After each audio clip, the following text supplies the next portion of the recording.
เจ็บพอใจก็เป็นดวงปิเยหิวิปปโยโคทุกโขความรักจากสิ่งเป็นเดือเจ็บพอใจก็เป็นดวงยามปิสังนาลปฏิตัมปิทุกขังมีความปรารถนาสิ่งใด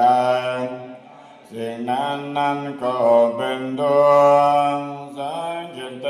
นะปัญจุบันนังขันธาทุกขาว่าโดยย่ออุปาทานขันธ์ทั้งห้าเป็นตัวดวงได้แก่สิ่งเหล่านี้คือรูปอุปาทานขันธ์การอันเป็นที่ตั้งแห่งความยึดมั่นคือรูปเวทนาบามนังขันธ์การอันเป็นที่ตั้งแห่งความยึดมั่นคือเวทนาสัญโยบามนังขันธ์การอันเป็นที่ตั้งแห่งความยึดมั่นคือสัญญาสังขารบามนังขันธ์การอันเป็นที่ตั้งแห่งความยึดมั่นคือสังขารวิญญาณบามนังขันธ์การอันเป็นที่ตั้งแห่งความยึดมั่นคือวิญญาณเยสังปาริญญาญาเพื่อให้สาวกกำหนดรอบรู้อุปากันเหล่านี้เอ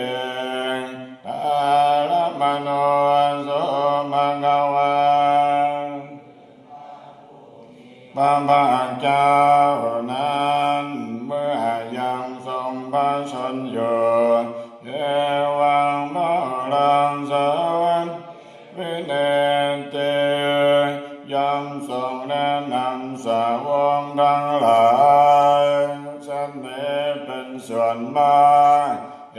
วังภะคะจังปนัมภะคะวะโตสาวก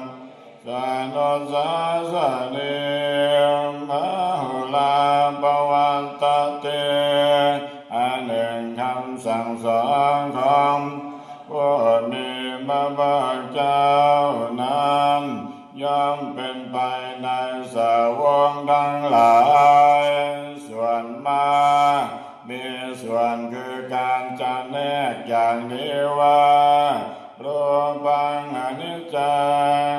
รูปไม่เที่ยงเว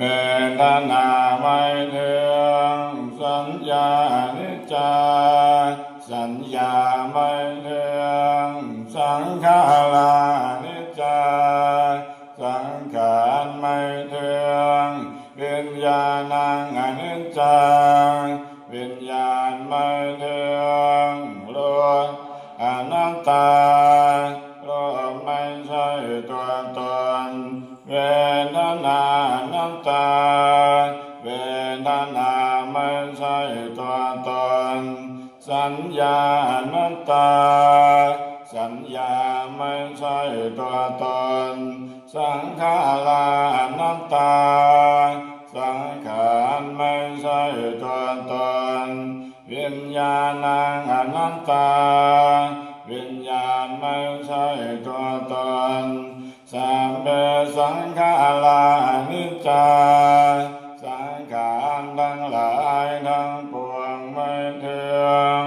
สัมเปธัมมานัตตาเตธรรมทั้งหลายทั้งปวงไม่ใช่ตัวตนดังนี้แต่มายังโอตินามหาพวกเราทั้งหลายชาติยาโดยความเกิดชรามรณะโดยความแก่และความตายโสเจหิบาลิเทเวหิโตหิโตมนัสเสหิบัน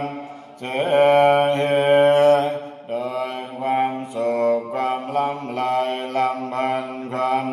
สบายกายความไม่สบายความขามแค้นใจทั้งหลายก็ขอเจตนาเป็นผู้ถูกความทุกข์อย่างเราแล้วทุกขะปะเรตังความทุกข์เป็นเบื้องหน้าแล้วอาเปวนามิมัสสะเจวลัสสะทุกขังขันธังอันตากิริยาปัญญาเยนถา